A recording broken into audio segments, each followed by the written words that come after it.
Povedzme si čosi o batériových úložiskách, ktoré máme mnohí z nás doma.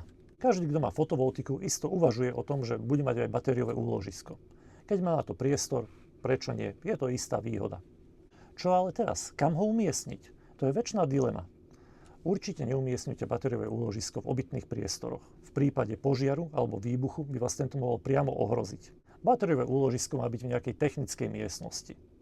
Teraz si zoberme scenár, že máte požiar v dome.